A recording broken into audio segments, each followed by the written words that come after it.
Selamat datang di Lapor Polisi. Anda lapor, kami sampaikan. Sebuah program yang bertujuan menjadi wadah untuk aspirasi, keluhan, laporan, dan apresiasi kepada pihak kepolisian di seluruh Nusantara. Bersama saya Arlisadi dan rekan saya Pram Senjaya pemirsa. Dan pemirsa, selama 1 jam ke depan kami juga membahas sejumlah topik hukum dan kriminal yang menjadi topik hangat pembicaraan masyarakat di sekitar kita dan juga di media sosial. Ya, benar sekali Pram. Dan kami juga membuka laporan pengaduan masyarakat nih yang bisa diakses kapanpun oleh Anda semua untuk kami melalui sejumlah channel kami, yaitu salah satunya ada di Instagram resmi kami @laporpolisi_inews dan @official_inews_tv.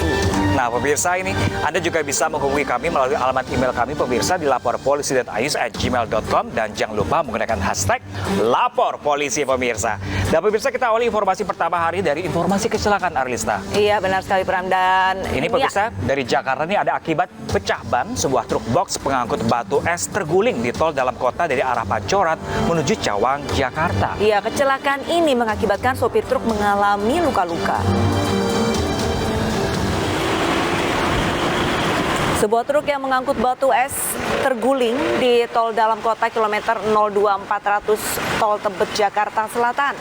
Truk yang mengalami pecah ban terguling membuat muatan es kristal berhamburan ke jalan.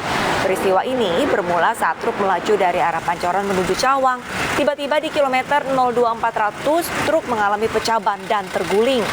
Nah pemirsa, ini tidak hanya itu pemirsa, sebuah minibus yang diduga melaju dengan kecepatan tinggi dari arah belakang menabrak truk yang terguling hingga ringsek. Sementara arus lalu lintas mengalami kemacetan hingga 3 km. Polisi dan petugas jasa marga pun mengevakuasi truk dan muatan batu es tersebut. Dan kini kasus kecelakaan tengah ditangani oleh unit laka lantas Polda Metro Jaya.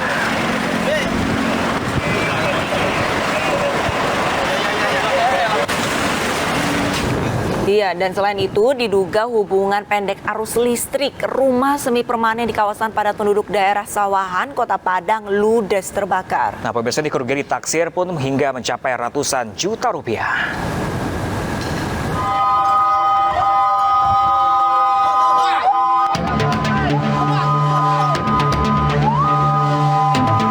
Dua rumah semi permanen di daerah Sawahan, Kecamatan Padang Timur, Kota Padang, Sumatera Barat hangus terbakar. Dugaan sementara kebakaran disebabkan korsleting listrik dari salah satu rumah yang sedang ditinggal pemiliknya. Kebakaran sempat membuat panik sejumlah warga sekitar dan berusaha menyelamatkan barang-barang berharga mereka. Ini sepertinya terbakar adalah rumah semi permanen ya, dan itu ada 2 rumah yang terbakar, dan untuk data sementara itu penghuninya ada 7 kakak. 4 unit mobil pemadam kebakaran dikerahkan guna memadamkan api dan 40 menit kemudian api berhasil dipadamkan. Tidak ada korban jiwa dalam peristiwa ini, namun kerugian ditaksir mencapai ratusan juta rupiah. Dari Padang, Sumatera Barat, Budi Sunandar, iNews melaporkan. Ya, sebuah sepeda motor hangus terbakar di underpass Gandaria City, Kebayoran Lama, Jakarta Selatan. Nah pemirsa, sementara itu pemirsa, kebakaran juga menimpa kantor pusat pegadaian di kawasan Senen, Jakarta Pusat.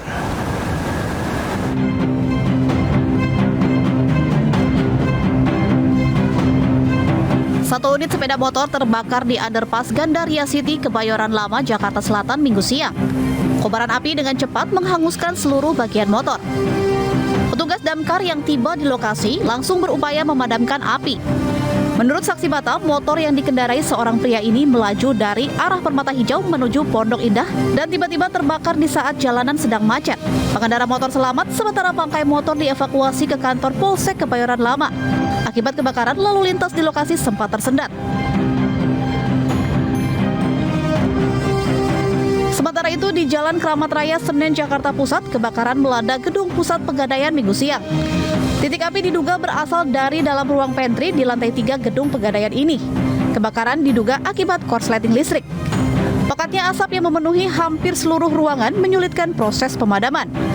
Menggunakan mesin blower untuk menyedot kepulan asap, petugas berhasil mencapai titik api dan menjinakkan si jago merah. Dari Jakarta, tim liputan iNews melaporkan. Nah, kita beralih ke informasi lain. Pemirsa, ini Irjen Pol Verdi Sambo dinyatakan telah melanggar kode etik kepolisian terkait kematian ajudannya Brigadir Joshua. Iya, dan Jenderal Sambo kini diperiksa di Makobrimob Kelapa II Depok.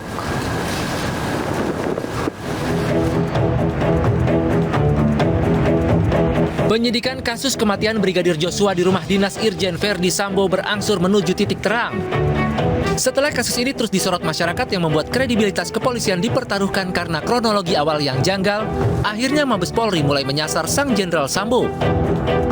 10 orang telah bersaksi kepada Inspektorat Khusus Polri dan menyatakan Jenderal Sambo diduga melakukan pelanggaran ketidakprofesionalan dalam olah TKP di rumah dinasnya. Penangkapan dan pemeriksaan etik Jenderal Sambo kentara lewat pasukan Brimob yang berjaga di Bareskrim Polri Sabtu kemarin. Usai pemeriksaan, sang Jenderal Bintang 2 ini pun langsung digelandang ke rumah tahanan Brimob Kelapa II Depok. Sudah memeriksa kurang lebih sekitar 10 saksi. Dari 10 saksi tersebut dan beberapa bukti, ya, dari Irsus menetapkan bahwa Irjen Pol FS ya diduga melakukan pelanggaran ya terkait menyangkut masalah ketidakprofesionalan di dalam olah TKP. Ya, oleh karenanya pada malam hari ini yang bersangkutan langsung ditempatkan di tempat khusus, yaitu di Korbrimop Polri dalam konteks pemeriksaan. Ya. Belum tersangka Ya? Ya belum. Kalau tersangka itu siapa yang menersangka? FS. Ya Bu, yang tersangka kan dari tim sus. Ini kan Irsus, makanya jangan sampai salah. Jadi Suasana Bareskrim Polri hingga sore ini masih lenggang dan tidak seperti kemarin. Belum ada informasi mengenai pemeriksaan terkait kasus kematian Brigadir Joshua. Sementara itu di Makobrimob Kelapa II Depok, penjagaan masih tampak normal dengan beberapa petugas yang berjaga di pintu masuk.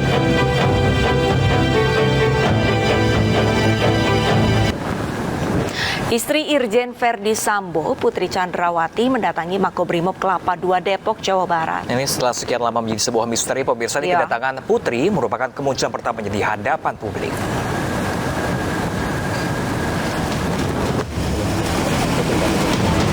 Sekitar pukul 17 Minggu sore, rombongan kendaraan yang diduga membawa Putri Chandrawati, istri dari Irjen Polisi Verdi Sambo, keluar meninggalkan rumah mereka di Jalan Saguling, Duren 3, Pancoran, Jakarta. Rombongan menuju Makobrimob Kelapa II Depok, Jawa Barat. Putri datang ke Makobrimob bersama anak pertamanya dan kuasa hukumnya. Menurut kuasa hukum, kliennya datang untuk membesuk Irjen Verdi Sambo, namun belum diizinkan bertemu. Kepada awak media, Putri menyampaikan ikhlas dan memaafkan atas perbuatan yang dialami keluarganya. Saya Putri bersama anak-anak. Saya mempercayai dan tulus mencintai suami saya. Saya mohon doa biar kami sekeluarga cepat menjalani masa yang sulit ini.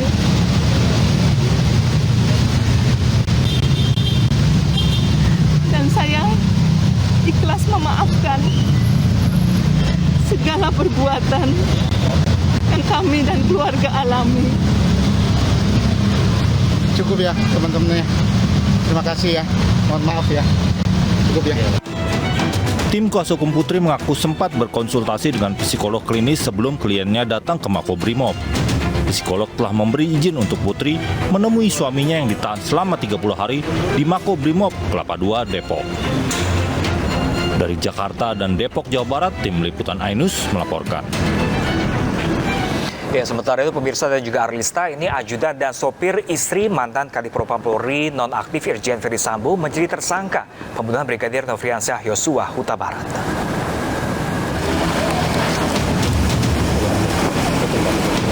Tim Bareskrim Polri menahan ajudan dan sopir Putri Chandrawati, Barada RE dan Brigadir RR pada Minggu siang. Pernyataan ini diungkap Direktur Tindak Pidana Umum Mabes Polri Brigjen Andi Rian Jayadi. Penangkapan berkaitan dengan tindak pidana dalam kasus tewasnya Brigadir Nofriansyah Yosua Huta Barat di rumah dinas Irjen Verdi Sambo. Namun polisi belum memberikan alasan penahanan Barada RE dan Brigadir RR di Bareskrim Polri.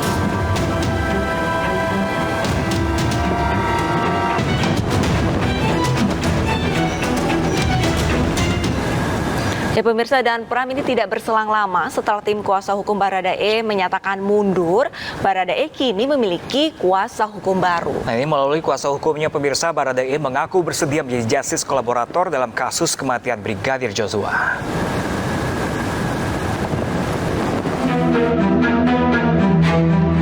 Tersangka kasus kematian Brigadir J, Barada Richard Eliezer atau Baradae mengaku bersedia menjadi justice kolaborator dalam kasus kematian Brigadir Joshua. Hal ini disampaikan kuasa hukum Baradae, Diolipa Yumara, saat berada di Barreskrim Polri Sabtu kemarin. Menurut Yumara, Baradae bersedia membantu penegak hukum dalam kasus Brigadir J karena dirinya merupakan saksi kunci dalam kasus kematian ajudan Ferdi Sambo ini. Kuasa hukum baru Baradae ini juga menyebut akan meminta perlindungan ke Lembaga Perlindungan Saksi dan Korban atau LPSK. Kita melihat ini dalam kacamata konteks hukum, ini penting untuk dilindungi sebagai saksi kunci. Walaupun dia tersangka, tapi penting dilindungi sebagai saksi kunci, sehingga kami bersepakat, saya, Pak Burhanuddin dan Pak dengan Baradae, ya sudah kita ajukan diri yang bersangkutan sebagai justice kolaborator. Kita memohonkan itu dan kita juga meminta perlindungan hukum kepada lembaga perlindungan saksi dan korban. Diolipa Yumara ditunjuk menjadi kuasa hukum Baradae setelah pengacara sebelumnya Andreas Nahot Silitonga mengundurkan diri. Sementara itu pemirsa, keluarga almarhum Brigadir Joshua mengapresiasi kinerja tim khusus yang dibentuk oleh Kapolri. Iya, dan keluarga juga menilai penahanan Ferdi Sambo untuk mempermudah penyidikan dan membuka kemungkinan adanya tersangka lain selain Baradae. Mengapresiasi kinerja Pak Listio Sigit selaku Kapolri yang sudah berupaya begitu gigih Pak Listio Sigit untuk menuntaskan permasalahan ini. Apakah memang Ferdi Sambo yang bertanggung jawab atas sendiri? Ya itu saya nggak bisa menjawab, tapi itu nanti ya hasil penyidikan nanti yang sudah dibentuk oleh Pak Listio Sigit. Tanggapan Bapak yang ditahannya tersangka Brigadir dan Ferdi Sambo itu apa? Pak Ferdi Sambo saya rasa bukan ditahan ya, diamankan di Makobrimob menurut berita yang di media. Mungkin ya biar lebih efektif penyidiknya. Pemirsa, dan untuk mengetahui update terkini dari Makobrimob, kami sudah terhubung bersama rekan kami Iyung Rizky di Makobrimob Depok, Jawa Barat. Selamat pagi Iyung, ini apa agenda hari ini di Makobrimob? Apakah ada pemeriksaan kembali terhadap Ferdi Sambo? Baik, saat ini saya sedang berada di depan Makobrimob Kelapa II Depok, di mana setelah kemarin adanya informasi bahwa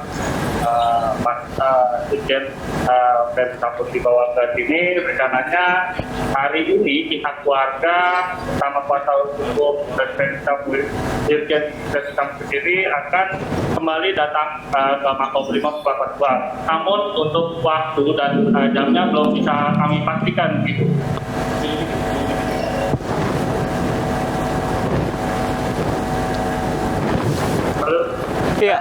Ya, rekan Iyung, ini Ferdi Sambo ditempatkan di ruang khusus, bisa diinformasikan seperti apa sih ruang khusus yang ditempati oleh Ferdi Sambo ini? Memang sejak kemarin kita belum dapat informasi terkait ruangan mana yang dipakai untuk memeriksa kode etik dari Ferdi Sambo sendiri.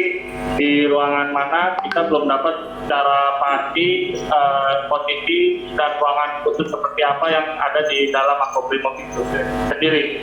Gitu. Iyung, Ferdi Sambo rencananya akan dikurung kurang lebih selama 30 hari ke depan. Apakah ada rencana dari keluarga Ferdi Sambo ini akan kembali menjenguk nih di Makobrimob? Ya, kemarin malam memang dari pihak kuasa hukum juga dari sisi tertahanannya sudah datang ke Makobrimob Kelapa II. Namun dengan alasan mungkin karena jam besuknya sudah habis atau sudah terlalu larut malam, maka kemarin pihak dari Makobrimob tidak mengizinkan dan baik dari pihak kuasa hukum ataupun istri atau maupun anaknya bertemu. Dan kemarin disampaikan bahwa hari ini rencananya akan ada dari pihak kuasa hukum dan istri dan anaknya akan kembali untuk datang ke sini, namun kita belum dapat informasi lebih lanjut kapan dan jam berapa akan tiba ke lokasi ini begitu. Baik, rekan Yung, kami masih akan menunggu kabar terbaru dari Anda langsung dari Makobrimob Depok, Jawa Barat. Terima kasih rekan Yung. Sementara itu, pemirsa, polisi menangkap 2 pelaku pembegalan terhadap supir truk yang terjadi di wilayah Kembangan, Jakarta Barat. Ya, informasi selengkapnya akan kami hadirkan usai jeda. Tetaplah di Lapor Polisi. Anda lapor, kami sampaikan.